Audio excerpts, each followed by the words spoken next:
Hi everyone and welcome back to my channel, or if you are new, welcome. My name is Isabelle. I have not done a YouTube video in a while, so I'm feeling a little bit rusty. I'd like to preface this video by saying, one, ignore my fake tan, ignore the little marks that I've got going on. I am one, very bad at tan, and two, I just rubbed off a temporary tattoo and it has left an orange mark on my skin, so please just ignore that. And secondly, this is going to be a video about tattoos, so it goes without saying, if you don't like tattoos or you're going to come on and start hating on me for getting tattoos, then don't fucking watch it, to be honest. It's my body, it's not yours, and I've warned you. So if I see any comments hating on tattoos after I've given this warning, I will just be questioning what sort of life you've got, because you clearly must be very bored. So yeah, so with that said, obviously this video is going to be a tattoo video. It's been a long time since I've actually done a YouTube video. I kind of just do Instagram these days and a bit of TikTok. Love that for me. Yeah, but I always get questions about my tattoos, and for ages, like literally months and months and months, I have been promising that I will make a tattoo video and I keep forgetting. So now that I've actually got my makeup done and I've got some free time, I thought I would do it now. I am filming this video on my own, so I don't actually know how I'm going to get them all in, and maybe I'll get my boyfriend to help me take some aesthetic shots that I can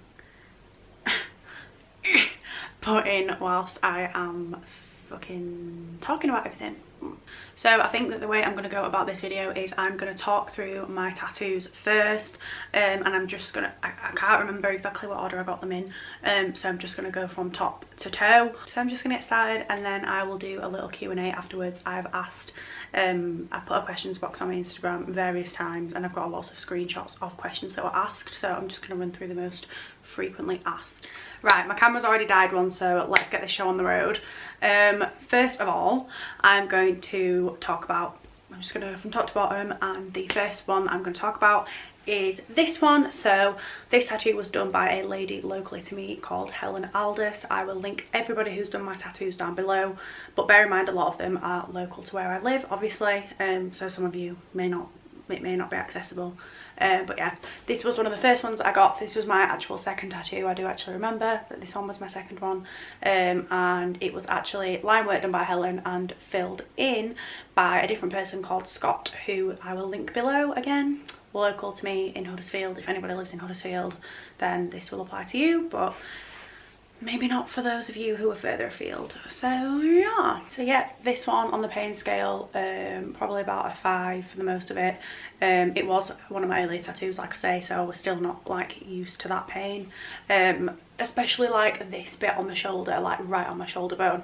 That one was a bit more nippy and definitely got a bit more painful up there, but other than that, it was all right. So next I'm going to carry on down this arm, and this one is just a barbed wire heart by Ink Smoke on Instagram. She works about half an hour from me, so I travelled a little bit further but not very far. And yeah, this was just some of her flash. There was no meaning behind this one, and there was no meaning behind that one either. Pain wise, this was honestly fine, like considering it was the inside of my arm. I'd say it was like a 5 from memory. But yeah, one of my favourites actually, one of my most recent ones, which is why it probably looks so fresh. But yeah, I really like this one. And next up is this little cherub. This is again one of my most recent ones. This is by a guy called Harry Peace, and it doesn't really have much meaning other than as a kid and now I feel like we had a lot of cherub home decor around the house, especially like of my mum's, so that kind of just reminds me a bit of childhood. But other than that, it's not really that meaningful. I just like cherubs. On the pain scale, this one was probably like a 2 or a 3. It was really, really, really tame. And then the back of my arm is like totally naked, so don't know what I'm going to put there. But yeah. Next up is my date tattoo. I have got a matching one on my other arm, and this one says 1965 and the other one says 1968, and the significance of that is my parents' birth years. So my mum was born in 1965 and so was my dad, and then my stepdad was born in 1968. Backstory, don't really like calling him my stepdad because he's been in my life since I was 1. My dad died when I was a baby, so this dad that I have now is pretty much my dad for all intents and purposes. I don't see him any other way because I never really knew my dad. But yeah, I just thought it was a nice thing to do, to have all 3 of them incorporated into like a little tattoo. So yeah, there's that one. So the next one, just moving down my arm, is this snake tattoo. It doesn't have any meaning, as you will find is a common theme in my tattoos. They don't really mean much, I just think they're pretty. But yeah, I always liked snakes. I do still like snakes, but as a kid and like growing up, I really wanted a pet snake and my mum would not let me have one. So she's not as much of a fan of this tattoo, but I joke with her that this is the pet snake that I never had. And yeah, it's just a pet snake. It's just a snake with some flowers and some like bit of detailing, which I just thought made it look a bit more jazzy. And pain wise, this was literally like a 3. It was not painful whatsoever. So I'm just going to move on to my left arm now, and the first tattoo on there is this big baby. This is probably my biggest tattoo as a whole. And this one was done by G Hawks. She's very, very popular on Instagram, and rightly so. I followed her for years on Instagram and I just knew that I really wanted to get a tattoo by her. The only downside was that she works in Brighton, and that is about 8 hours away from me, so it was a long way to travel, but 100% worth it. I think this is probably my favourite tattoo just because of how intricate and perfect it is, and if it was up to me, my whole body would be covered by her, but obviously I don't live in Brighton, so I have to compromise. But she is literally like my favourite tattoo artist ever. I will do a proper shot of this because obviously it wraps around my arm. But yeah, it was about a 5-hour tattoo, which is kind of good considering how much detail is in it and how big it is. But yeah, it's just really, really lovely fine line flowers, and this is just, it's just the best. Like, I was so happy with it when I finished. I can't even tell you. So yeah, pain scale, this one was probably like a 2 or a 3. I sat really easily, like me and G were just chatting the whole time, and Soph was there as well. She works at Top Boy Tattoo, which is where G works, and yeah, just had a right chatty afternoon, and it was over before I knew it had even started. So yeah, I think it's important to note at this point, I'm not really going to be talking about price just because it varies on the tattoo.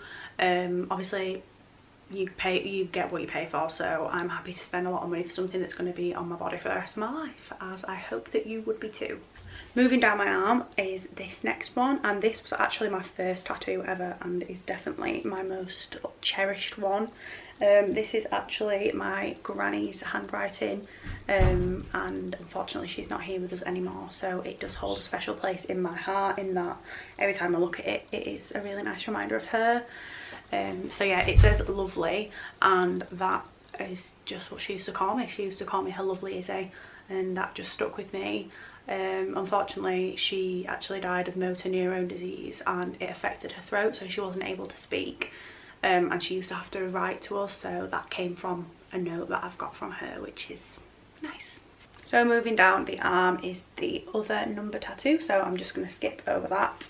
My next tattoo is the bee on the back of my arm. This was one of my earlier tattoos, and me and my sister have both got matching. Hers is just on the other arm.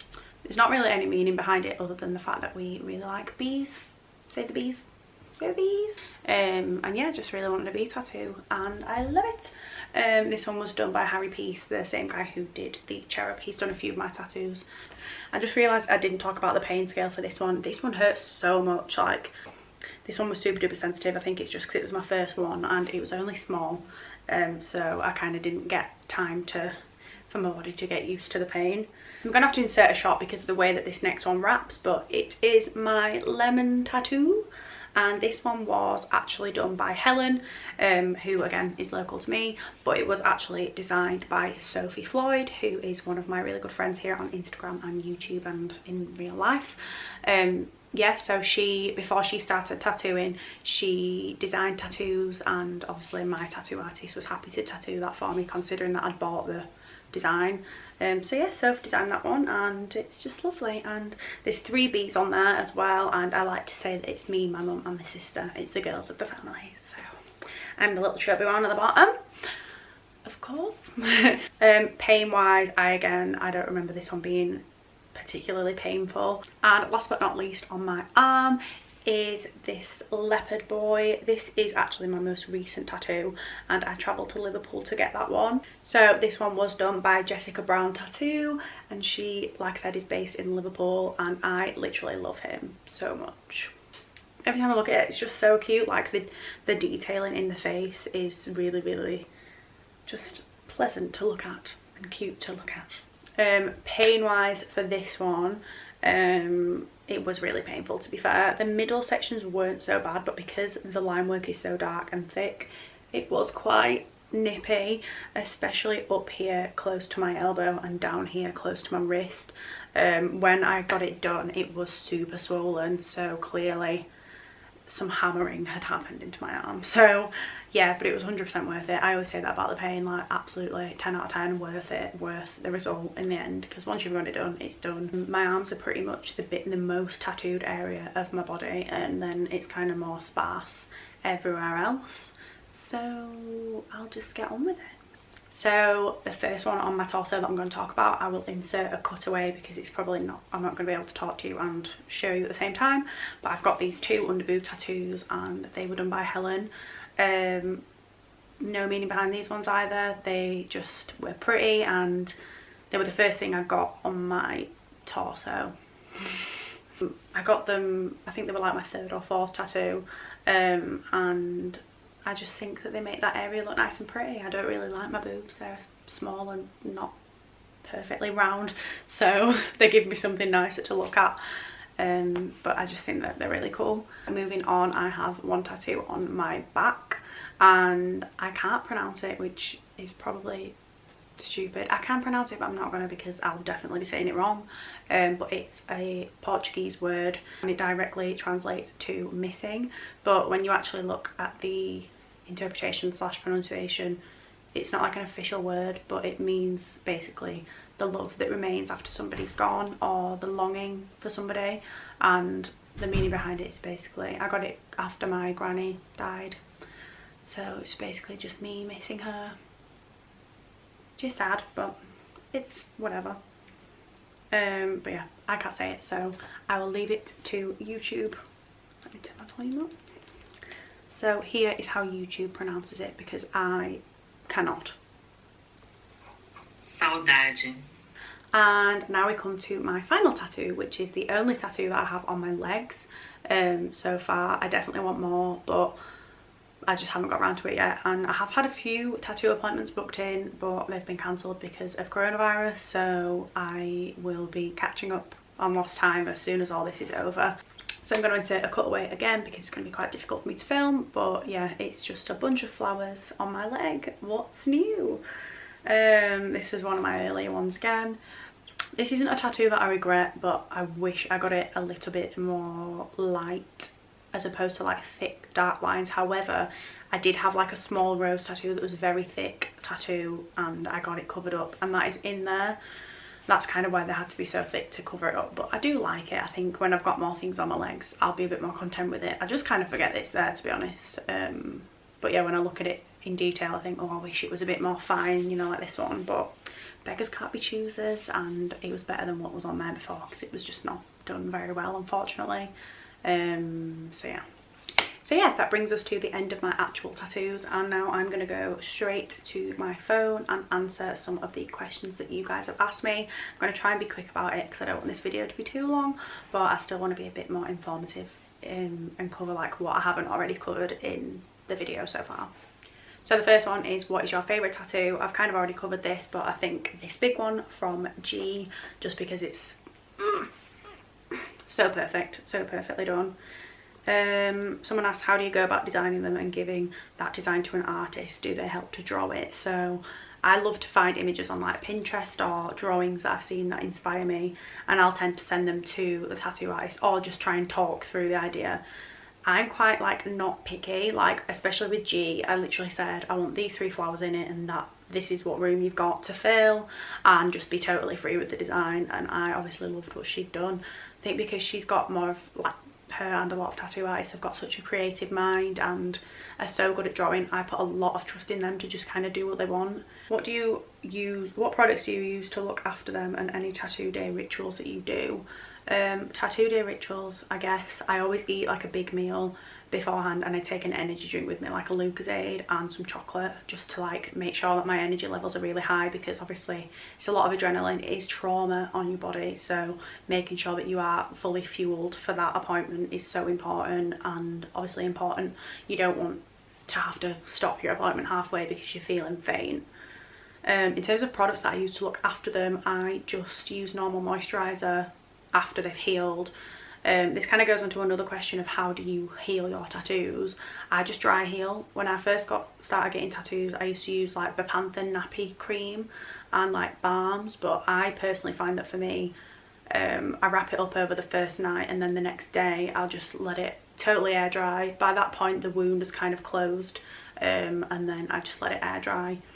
Most painful tattoo was definitely those dates, because I think it was because I was on my period, and apparently that makes it 10 times worse. But I personally find that with big tattoos it's so much easier, because as much as it goes on for a long time and your body gets tired, at the same time your body gets used to that pain that you're experiencing, so you kind of get a bit numb to it, or at least I find that anyway. Maybe it's just because I get in the zone, but I found that my smaller tattoos actually tend to hurt more because my body's not had time to adjust.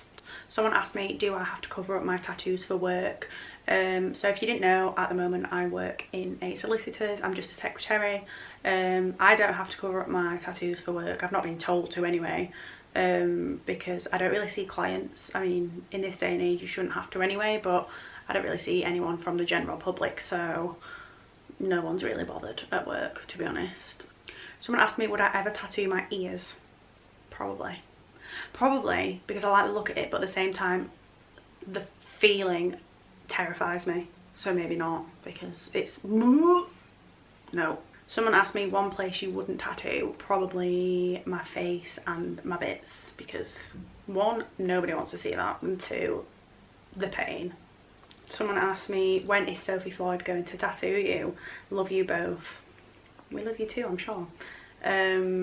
Actually I was booked in July to go and see G and to see Soph, but I mean, whether or not I'll still be able to go down to Brighton with all the coronavirus stuff, I do not know. But if not, I will obviously rebook with her, hopefully at some point this year. How long did it take for you to decide on getting a large shoulder piece? Not very long at all.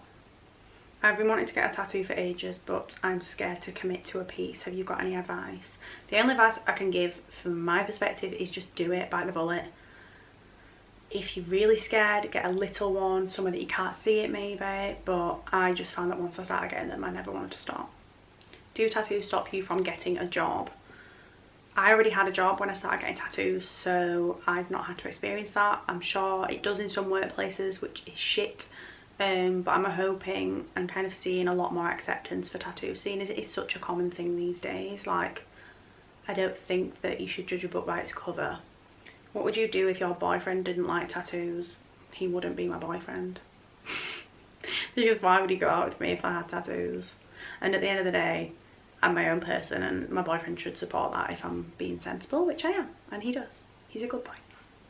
Someone asked me, would I ever get a face tattoo? Probably not, because that is a commitment. You can never hide that. But then in the same vein, I really want a neck tattoo. I never thought I would, but I do. Literally, I used one of Sophie's Gypsy Shrine collaboration temporary tattoos the other day, and I'm a changed woman. Let's just say, when I am securing a job in my career, it may have to happen. So I'm going to stop the questions there, just because I have answered most of them. There was a few repeat questions and some that I think I've already answered in the video, so I'm going to cut it off there. Hopefully it's not too long, but yeah, this was a very long awaited video, so I really hope that everybody who was requesting it has enjoyed this video and is glad that I've finally done it. I do think this will be quite a fun video to look back at from a few years from now, maybe when I'm more covered than I am already. I think it'll be cool to look back on that. So yeah, that is all from me. Who knows when I'll be back with another YouTube video. I do like filming for YouTube, but I always just do Instagram videos, and then by the time I've done it I can't be bothered doing YouTube. So if you have anything that's like not makeup related that you would like me to film, or makeup related, let me know if you want to see me again on here.